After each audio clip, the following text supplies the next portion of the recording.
All right, so we're talking about exponential functions today. An exponential function is a function of the form f of x equals b to the x, where b is strictly greater than 0, but not equal to 1. We call b the base. So what I think of when I think of an exponential function is I think of the variable is going to be in the exponent. See, we're going to be plugging some positive number in for b, so the exponent of, or I'm sorry, the variable of x is always going to be in the exponent, kind of like these next two functions here. These are exponential. Well, the first thing I want to do is just make sure that we're good with our calculators. So we want to evaluate each one of these functions for x equals 1.2. Don't make this hard. It's just like a calculator exercise. F of 1.2, this is going to be 4 to the 1.2 power. So let's just pop that in our calculator and see what we get.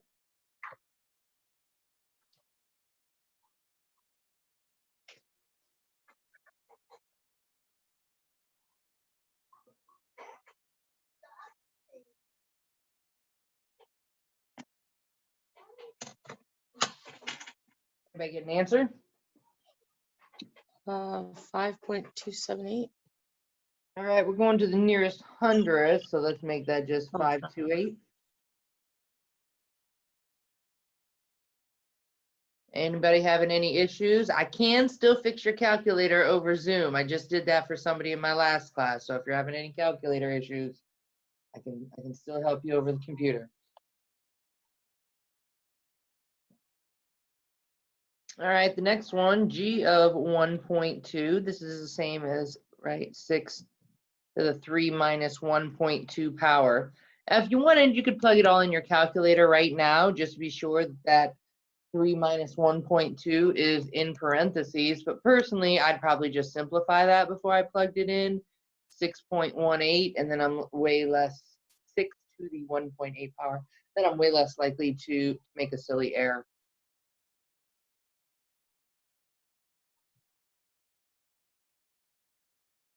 Did anybody get an answer here? Something like high 20s? 25.16. Sounds good to me. All right, I knew it had to be less than 36 because 6 squared is 36.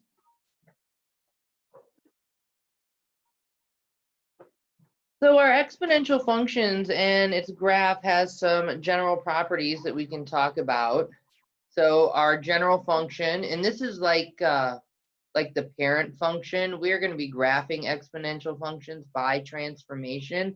So everything I'm saying now is just for the parent functions. We're going to make adjustments as we transform them. So if we have f of x equals b to the x, b is positive but not 0. The domain is all real numbers. So that should make sense to you because nobody's ever told you you couldn't have a number in an exponent. You've never been restricted.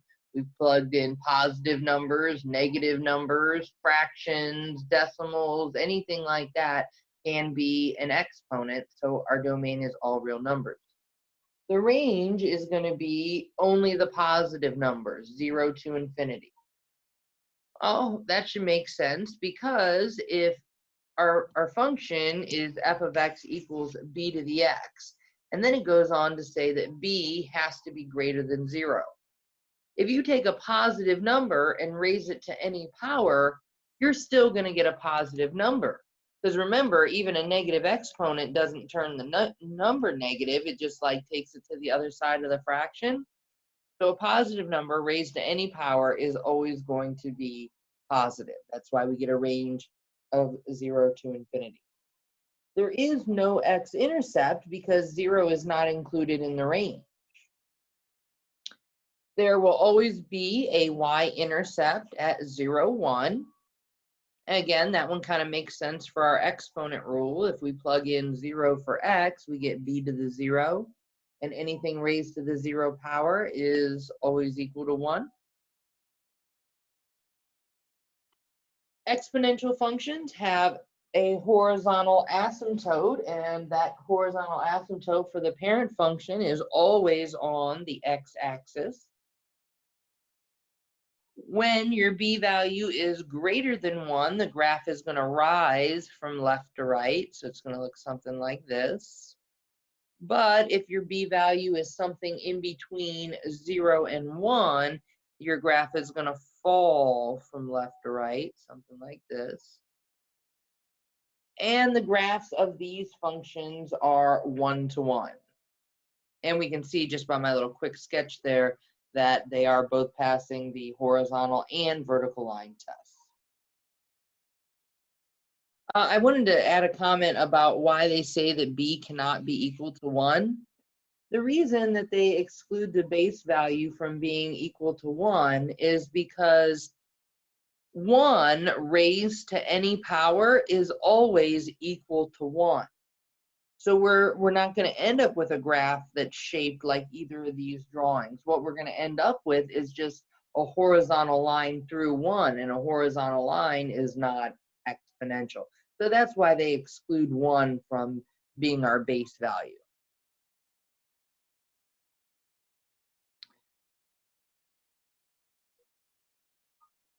Well, our seventh property here says that the function is 1-to-1. That means it's going to be eligible to have an inverse. And we'll be talking about the inverse of exponential functions next week.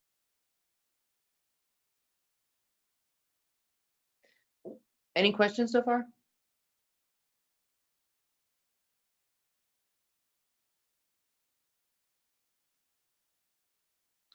So we know that pi is like a letter, because we know it's a Greek letter, that represents a specific number, and that number is irrational. Well, pi is not the only letter that represents a number.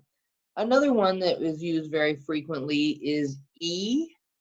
That's why we very rarely ever use the variable e in algebra, because we don't want anyone to confuse it with this e. E is called the natural base.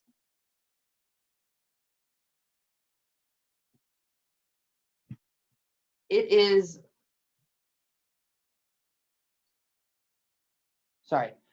E is approximately 2.72. The exponential function with base e, f of x equals e to the x, is called the natural exponential function. Like pi, e is an irrational number, and the function f of x equals e to the x is just an exponential function, so its graph has all the same properties. So the exponential, the natural base e here is so important that it actually gets its own button on your calculator. Even your cell phone calculator, when you turn it sideways, has this.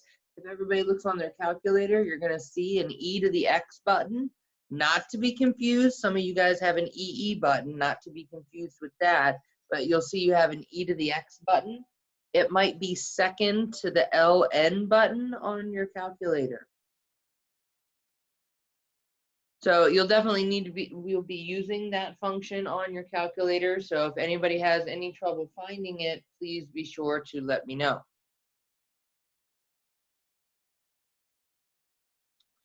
So let's start by graphing each exponential function. We'll state the domain in interval notation, and we will identify the horizontal asymptote. This is just a parent function.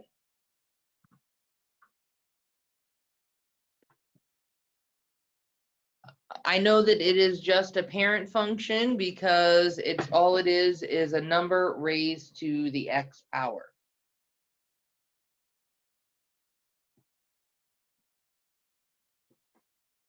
Anytime we don't know exactly what a graph looks like to get us started, we make an XY chart. So that's exactly what we're going to do here with all of our exponential parent functions. Remember that the domain is negative infinity to positive infinity, so we can choose positive numbers, negative numbers, and 0. So when that's the option, I typically like to do that. With the exponential functions, I always choose the same x values of -1, 0, 1, and 2. The y values get very large very quickly, so you do not want to be choosing x values of 5 or 10. And now we're going to plug in. So plugging in -1 for x, 2 to the -1st is going to be 1/2. And you can certainly use your calculator to help you with these. 2 raised to the 0 power is 1. 2 to the 1st is 2. And 2 squared is 4. Now we have our 4 ordered pairs that we're going to graph. Also remember property number 5 says that we're going to have a horizontal asymptote on the x-axis, so I typically draw that in right away. And it is on the x-axis. I'm just drawing it a little bit below so we can actually see it. And then I'm going to plot my 4 points. -1, 1/2, 0, 1, 1, 2, 2, 4. We know that our 4 points connect. We also know that one end of our graph has to approach our horizontal asymptote. Which end do you think it's going to be approaching that horizontal asymptote? The left. How about the end that's already really close to the horizontal asymptote, right? So there we go. There is the graph of f of x equals 2 to the x.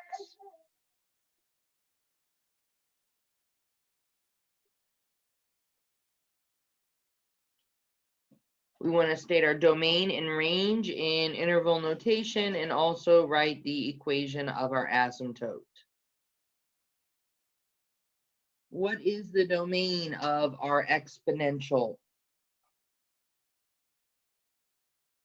All real numbers. And that's going to be true for everyone. Even after we do transformations, the domain is going to be all real numbers for every exponential forever. The range, well, that's going to change depending on what our transformations are. So we really need the graph for that. Taking a look at our graph, what would our range be?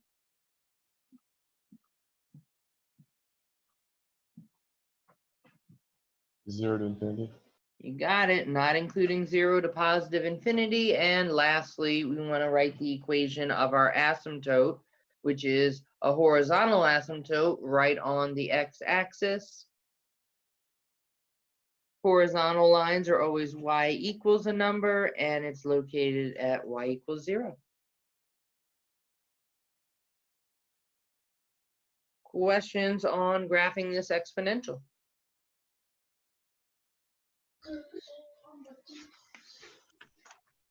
Oh, and notice that my graph does support that property number 6 that says when b is greater than 1, that the graph is going to rise from right to left. And here our b value is 2, and our graph is rising from, wait, I said that backwards, from left to right. All right, let's try another one. This time our base number is a fraction. I'm going to do the same thing though. I'm going to make myself an XY chart. I'm going to choose X values of -1, 0, 1, and 2. And I'm going to plug in to get those corresponding Y values. So why don't you guys plug in to get those values? So what do we get for our Y values?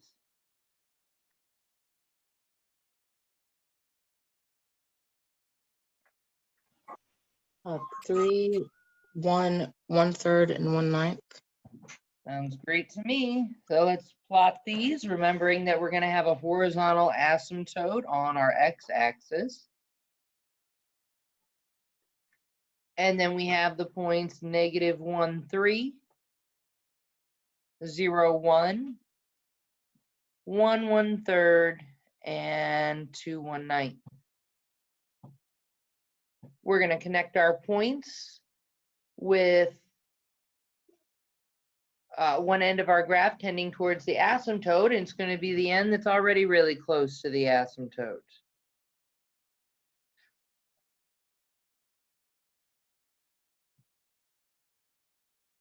Let's try that again. I missed. And there we go. It's supporting our property number 6, which states that when our base is a proper fraction, our graph is going to fall from left to right.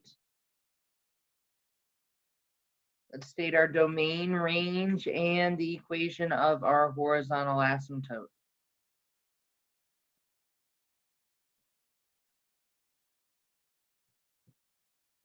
Our domain, like all exponentials,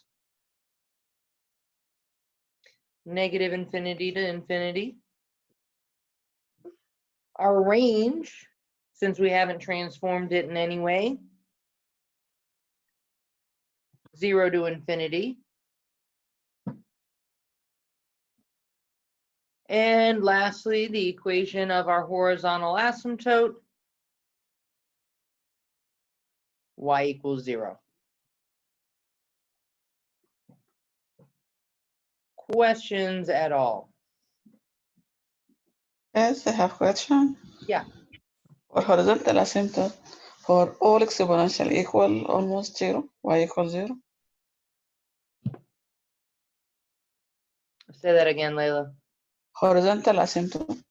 It's The equal horizontal 0. asymptote is always y equals 0 until we start performing transformations. And then the Yeah, for all asymptote might exponential, move. I mean, all exponential it will be fixed. Yeah, they're all, for exponentials, they're all horizontal. Okay. Anybody else? Question?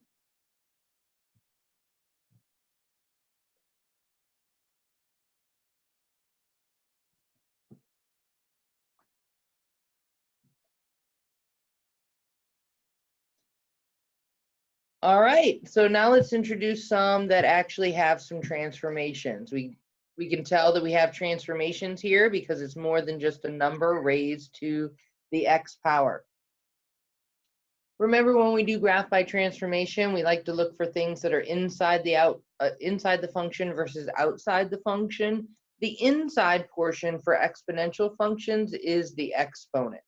So I a lot of times like to put the parentheses around the whole exponent to remind myself that that's the inside.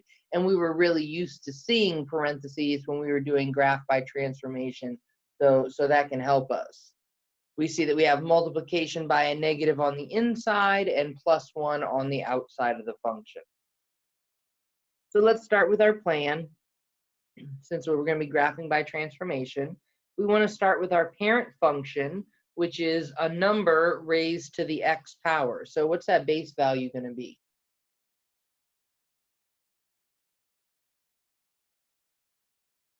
Three. Yeah, it's going to be 3. So our parent function is 3 to the x. And now we want to start performing our transformations in order.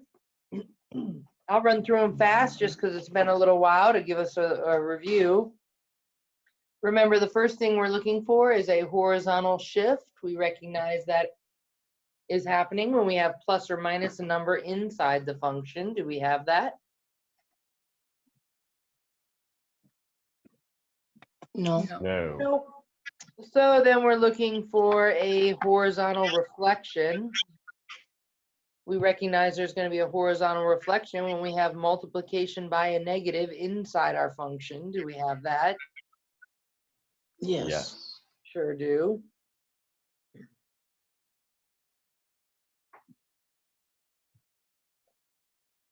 So here we're reflecting about the y-axis. And how do I change my points when we do this kind of reflection? Multiply by a -1. Got it. Which ones? X or Y? X. That's right. We're going to multiply our X values by -1. Next transformation we're looking for is a horizontal expansion or contraction. We recognize that that's going to occur when we have multiplication by a number inside the function right in front of the x. Do we have that? No. Nope. So now we're done with our horizontal transformations. We're ready to move outside the function and look for our vertical transformation. We're looking for a vertical reflection about the x-axis. We recognize that that's going to occur when we have multiplication by a negative outside the function. Do we have that? No. No, we don't. Next, we're looking for a vertical expansion or contraction. We recognize that there's going to be a vertical expansion or contraction when we have multiplication by a number outside the function. Do you see that happening? No. Is it expansion by 3? Because I thought that the 3 was part of the parent function. Right. So it gets tricky here. It gets tricky here. And that's a common mistake, is that people will say, oh, I see that 3 out in front. We have a vertical expansion by 3. But like Anthony said, that 3 is part of the base. In order for there to be a vertical expansion, we'd actually have to see something like 5 times 3 to the negative x plus 1. It would have to be super, super obvious. And you'd have to have some indication of multiplication, either with a dot or parentheses or something like that, so that they couldn't just write it like this, because then you could confuse the base of being 53. Anthony, does that clarify for you? Yes. Okay. All right, so last one we're looking for is a vertical shift. We recognize that there's going to be a vertical shift when we have plus or minus a number outside the function. Do we have that? Yes. We sure do. Plus 1 on the outside tells us to go which direction? Up. All right, great. Going up 1. We have our plan, and now it's time to execute our plan. Anybody questions on anything before we start listing ordered pairs?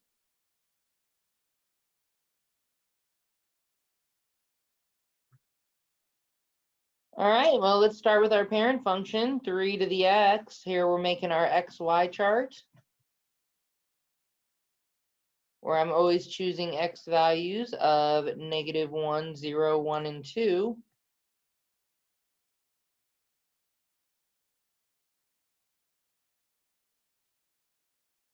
Three to the negative first is a third. 3 to the 0 is 1. 3 to the first is 3. 3 squared is 9.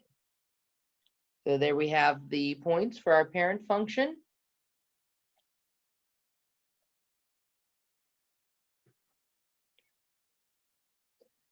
All right, remember as we're graphing these that we do have a horizontal asymptote right on the x-axis to start with.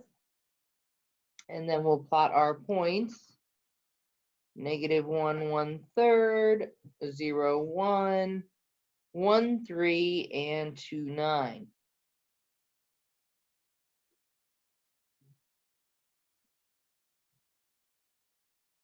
One of the ends of our graph has to tend towards the asymptote. It's going to be the end that's already really close to it. There we go.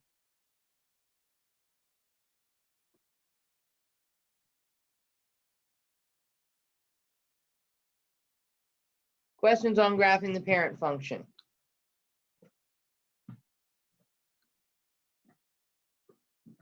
All right, let's get our next ones.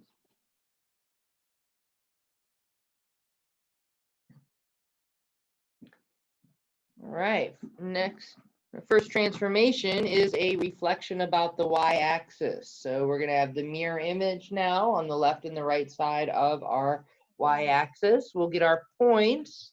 We've already noted that we want to multiply all our x values by -1. So we'll have the point 1, 1/3, 0, 1, negative 1, 3, negative 2, 9. But we need to talk about the asymptote. This is the first time that we've had an asymptote that we were then performing transformations on. So we have this asymptote on the x-axis. We're supposed to reflect about the y-axis. So this question becomes, does the horizontal asymptote change location? No, because it is reflected. Hang on. Because the asymptote goes in the direction of reflection. So yeah, I wish you guys were in front. I don't know. Maybe I'll stop sharing and I'm gonna do some like ridiculous spin like I normally do in class at home. Hold on, I'm gonna do that.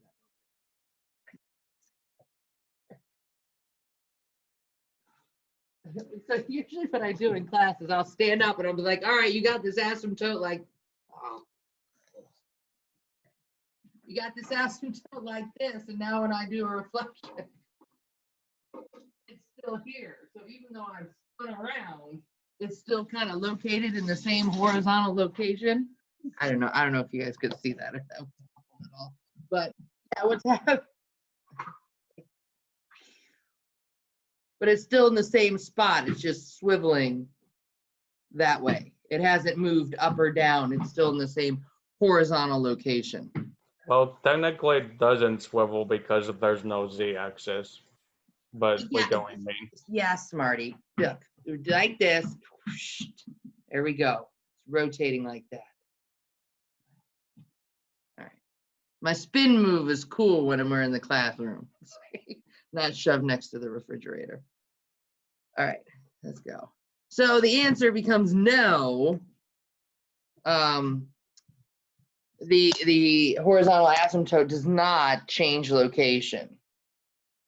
That the right side just flips to where the left side was, the left side flips to where the right side is. So I guess I'm gonna put it in red now. Oh no.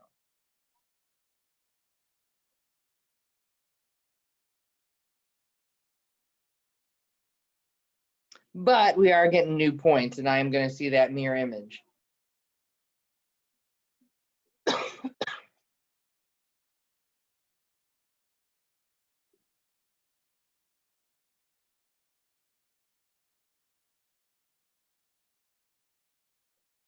There we go. First transformation in red.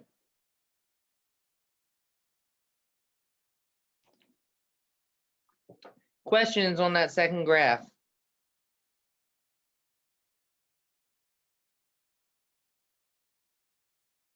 All right, last but not least, we're shifting up 1. So which coordinate's going to change, the x or the y, when we're going up 1? Oh, the Y. The y, right? Because that's a vertical move, so it's our vertical component. We're going to add 1 to all of them.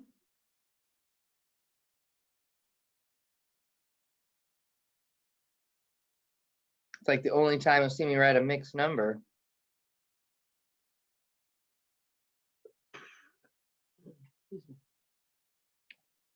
All right, we've got our points, but let's talk asymptote. Now, when we shift up 1, our whole graph is moving up 1, right? All our points are shifting up 1. What about our asymptote? Is it going to move as well?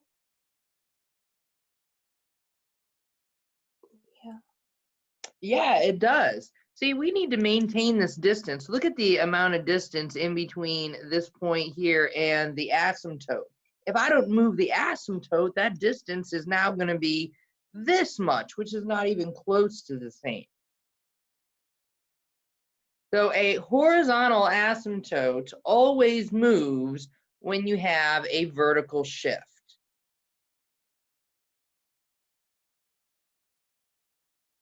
Oh, my asymptote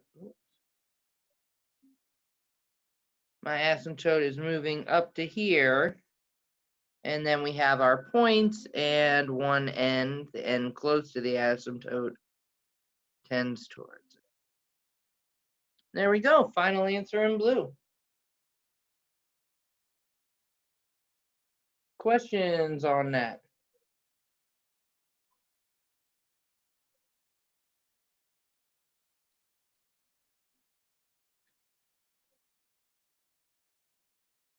All right, let's state the domain, the range, and the equation of our horizontal asymptote.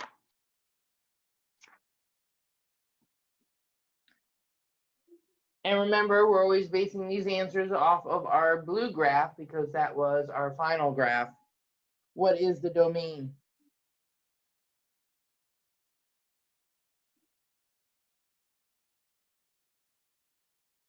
Minus infinity to negative infinity, to positive infinity. Perfect. How about the range? Range will be shift by 1 from 1 to negative positive infinity. You got it. Positive 1 to infinity. And the equation of our horizontal asymptote? Y equal 1. Y equals 1. It moved as well. There we go. Questions, anybody?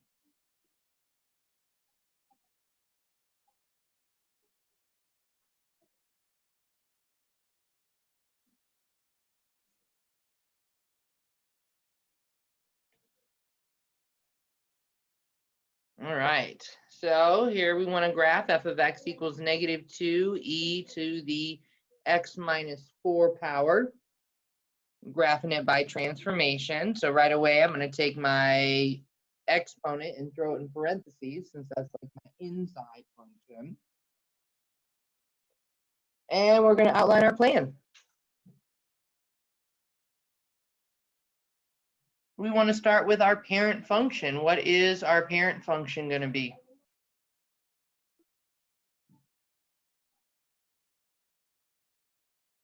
Would it be e to the x? It is going to be e to the x.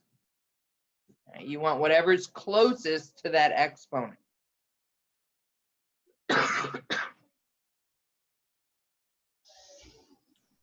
right, now let's start transformations. What's the first transformation?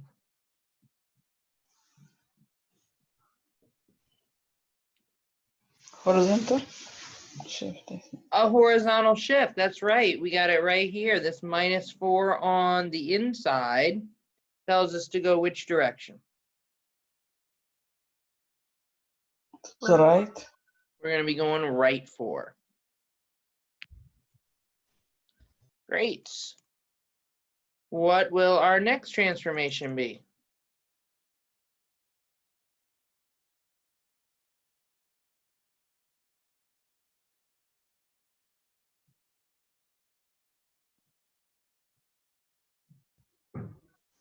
Vertically by 2 strength.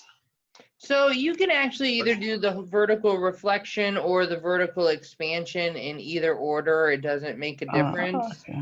I typically do the reflection first because I try to give you guys just a clear-cut plan to follow every single time, but honestly, it doesn't matter. I'm going to do the negative first, though, since that's what I've been saying all semester. So negative e to the x minus 4, and that multiplication by a negative on the outside tells us to reflect about the x-axis. X. So this time we're going to be multiplying our y values by negative 1.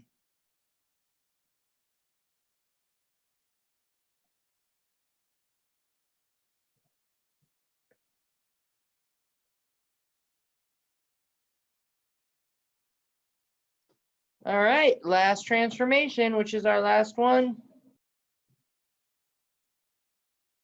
Vertical stretch. Vertical stretch.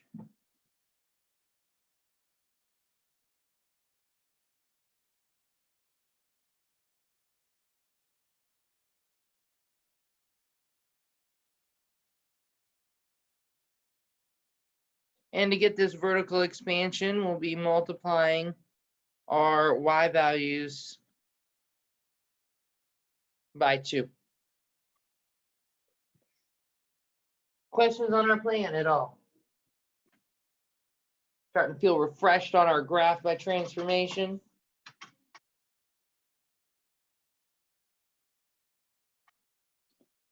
All right, well, we need some points. I guess I'll start down here. So we're starting with our parent function, e to the x,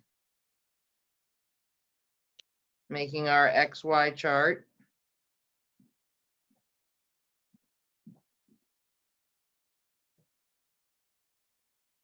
Choosing x values of -1, 0, 1, and 2, as always. So this is one that you likely need to use your calculator. I certainly didn't know these numbers until I taught it every year. So make sure everybody can use your calculator. You're using your e to the x button. Some of you will have one that looks like this. Some of you will have one that looks like this. Usually it's the e to the x though. So we want to plug in, and we can just round to the nearest tenth here.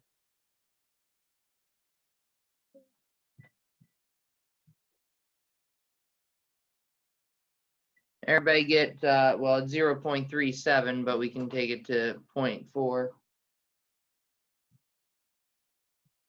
Yep. And then e to the 0 is 1. E to the first, well, we define e to be 2.72, so we'll just take 2.7. And then e squared. Now, some of you, depending on your calculator, if you don't have one that like displays the whole thing, you might have to put the exponent in first and then the e to the x button. So if you're finding your calculator's giving you trouble, try it that way instead. And I know it's easy, like especially if we're home in our pajamas, to not like be typing it in your own calculator, but you don't want to wait till the day of the test and then be like, oh shit, I don't know how to use my calculator. So I would encourage you to be doing that and asking me questions. Oh, e squared, 7.4.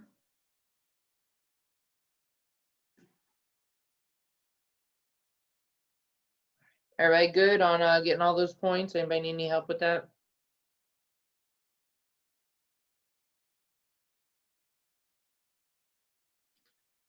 All right, well, let's plot them. Horizontal asymptote on the x-axis. And then our points, -1.4, 0, 1, 1, 2.7, and then 2,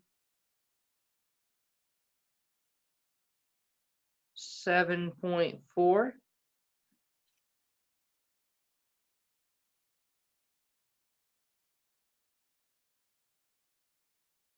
And here we go.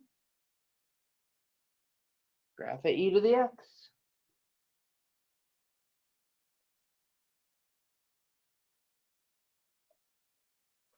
Any questions so far?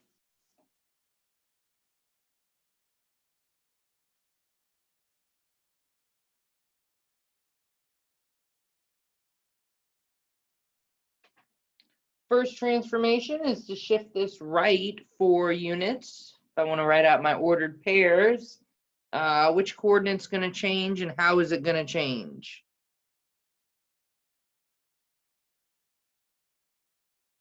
X, and you're going to add 4 to each x value. You got it, adding 4 to each x value.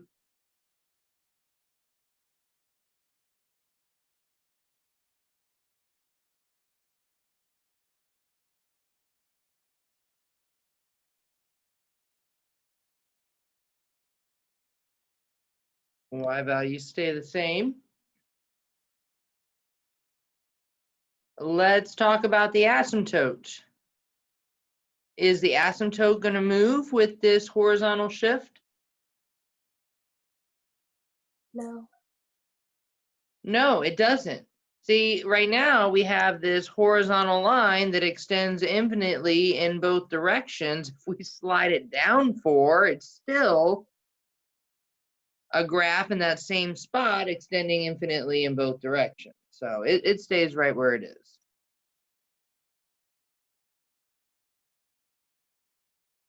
But all our points are sliding over.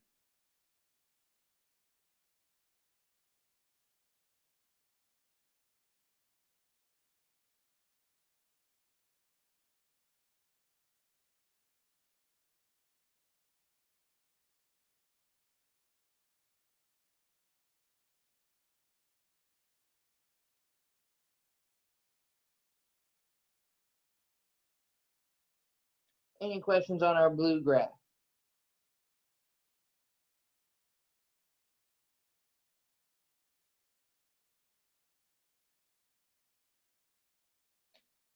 We're now ready to take this blue graph and reflect it about our x-axis. To do that, we're going to multiply all the y values by -1.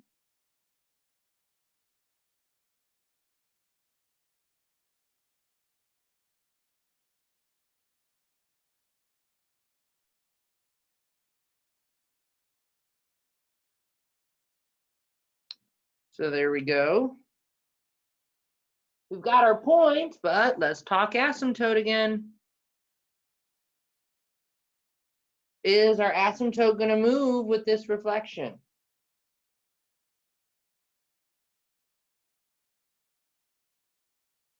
No, I got to vote for no. Why not?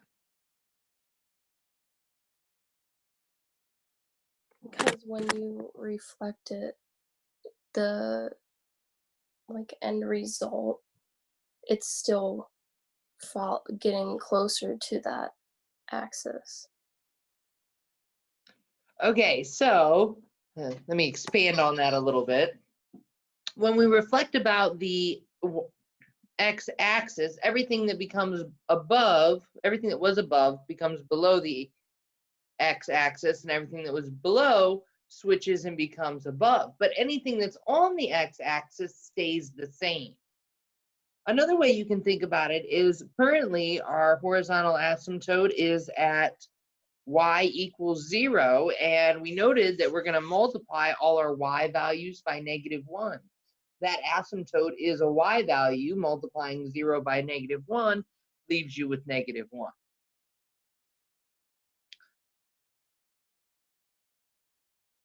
I might redraw it up top though.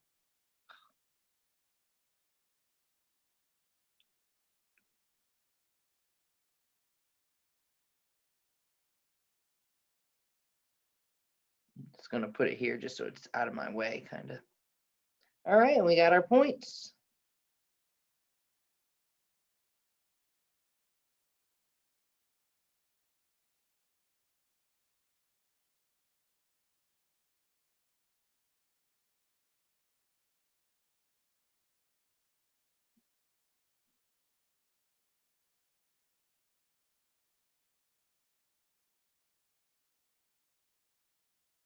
Questions on the green graph?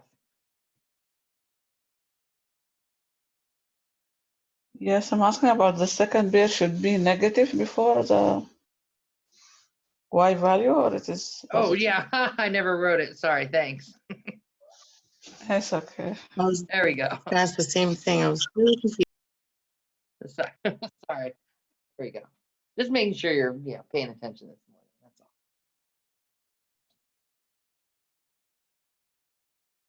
All right, anybody else? Are we good with the green graph now? All right, our last transformation is a vertical expansion. We've already noted that we're going to multiply all of our y values by 2.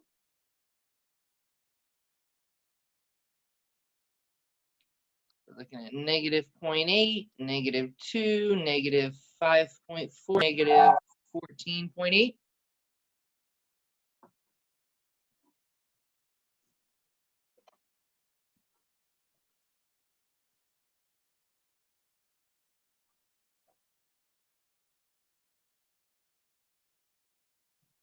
All right, before we plot these, let's talk asymptote. Is there going to be a change in our asymptote?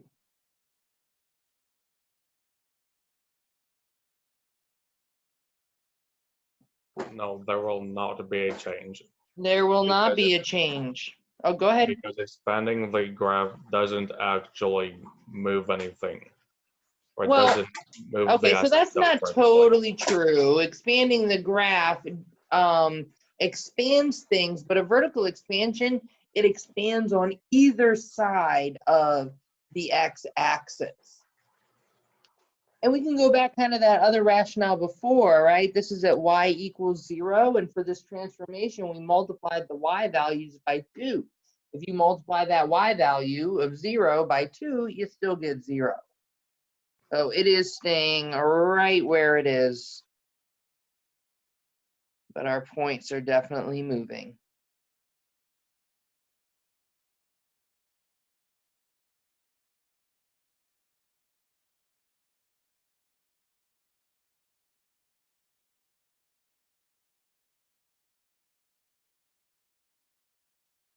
And there we have our final answer in red.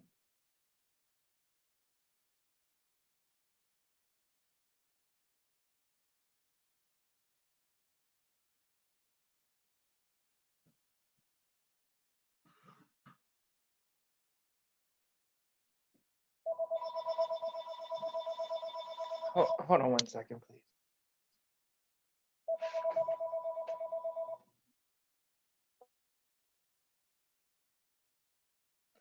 Me too. Yeah, same. Well, I don't know. In case there's an emergency with my kids, I need them to be able to call 911. Oh. All right, domain, what's it gonna be?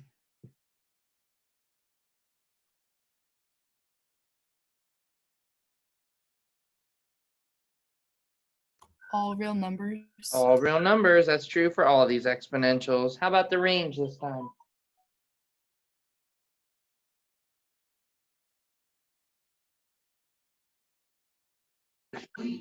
Negative infinity to 0. And the equation of our horizontal asymptote?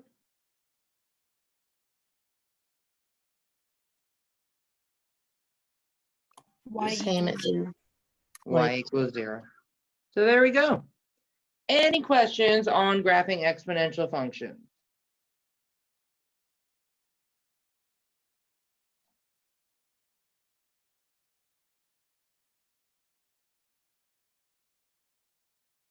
All right, last thing we got is a couple applications, but these are super easy. They're like plug and chug in your calculator.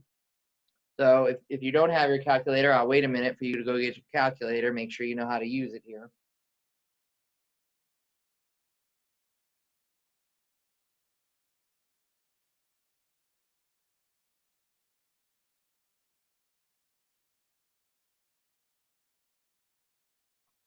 All right, so if 1,000 milligrams of carbon-14 are present in a living body, then how many milligrams of carbon-14 are present after 5,700 years? We're going to use the equation A equals A sub 0 times e to the negative 0.000124 t, where A sub 0 is the amount of carbon at the time of death. That's when t equals 0. They're starting the clock after you die.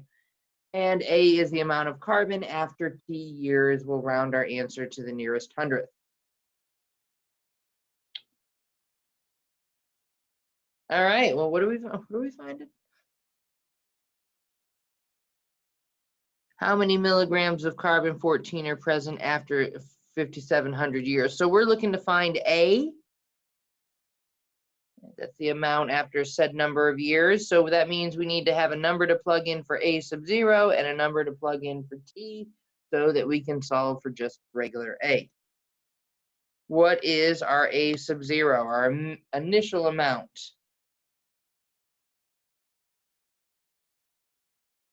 1,000 milligrams. 1,000. And then the only other thing we need is our t. And they're asking us how many is going to be there after 5,700 years. So that's our t.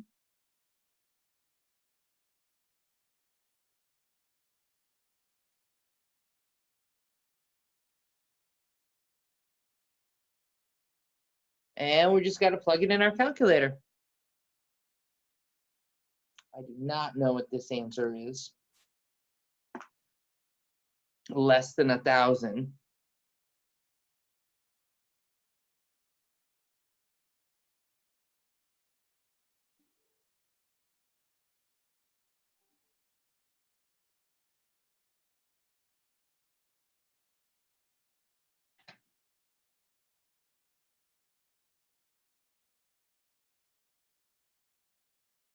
Anybody get an answer?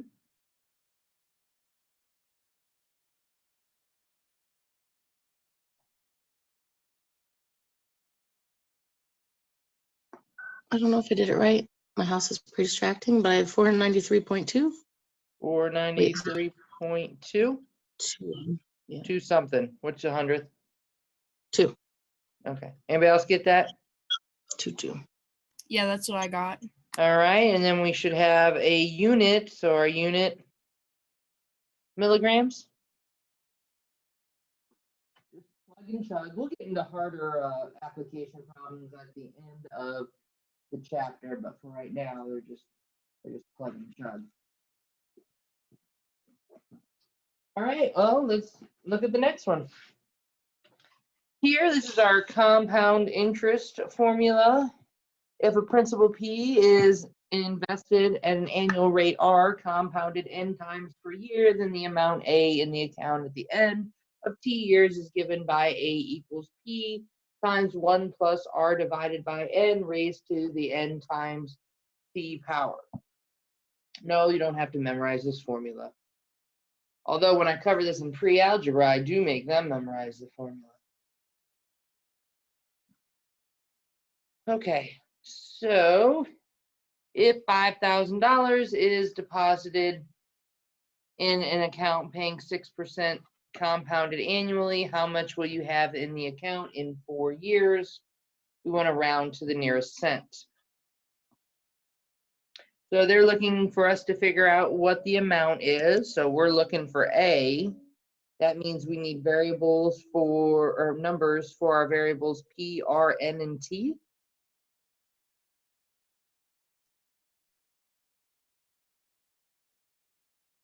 So let's start with P. What is our principal?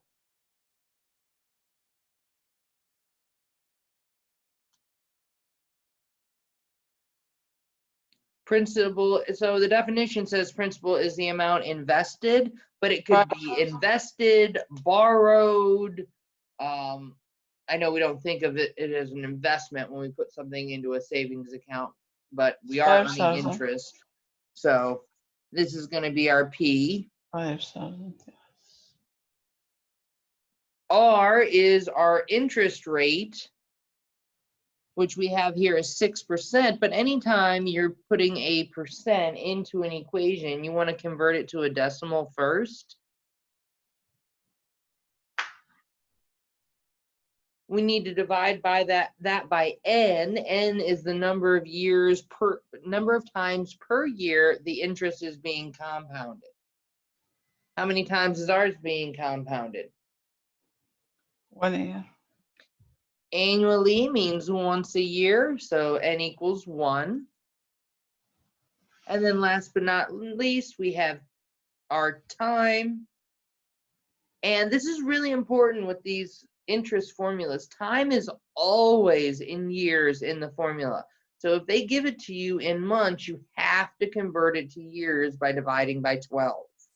Now here they did give it to us in years, but heads up on that. And there we go. That's what we have to plug in our calculator.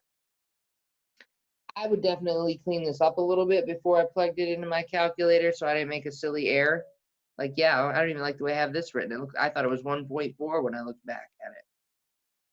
So I'd do a little bit of cleanup here, like 0.06 divided by 1 is 0.06 plus 1.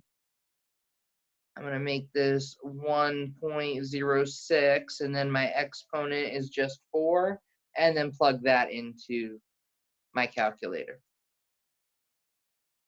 We should get something more than 5,000. I didn't invest my money not to make money.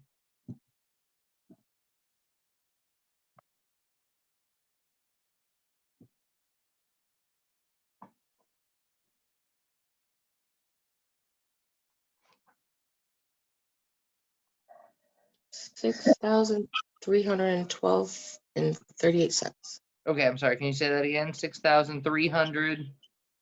And 12.38. All right. Anybody else get that? Yeah, I got that. Great. All right, one more. This time, the interest is being continuously compounded.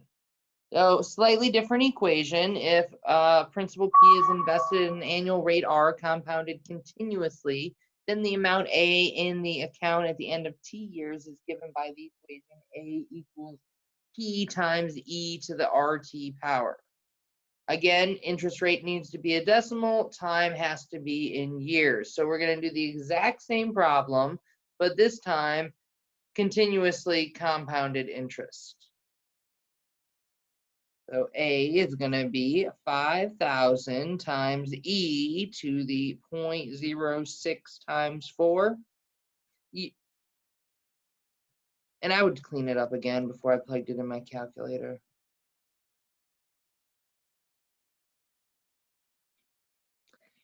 Since the interest has been being compounded continuously instead of just once a year, I anticipate a number a little bit bigger than what we got in the previous example.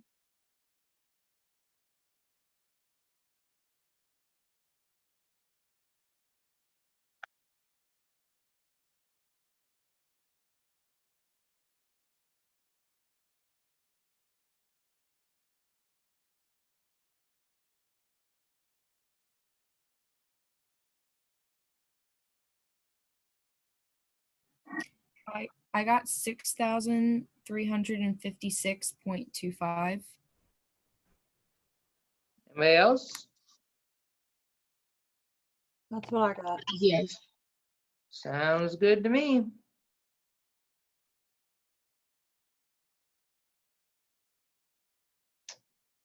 So there we are. Any questions at all on exponential functions?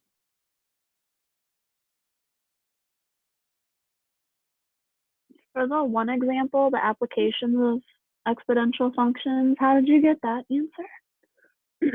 Wait, which one? The applications of, The first one?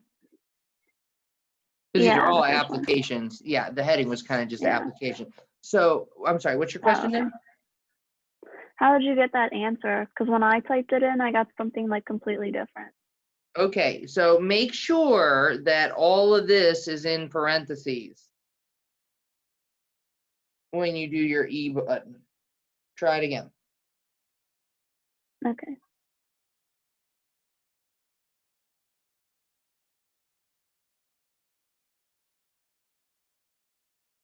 Because did you get something like, 30,000? Yeah, the first time that's what I got. But now I have the right answer. 'cause Yeah, it's so what parentheses. happened was because you didn't have the parentheses around that, the 5,700 was outside of the exponent, so it took that answer and then multiplied it by 57,000. That's why you got such a huge answer. Okay, all right, gotcha. Thanks. Anybody else?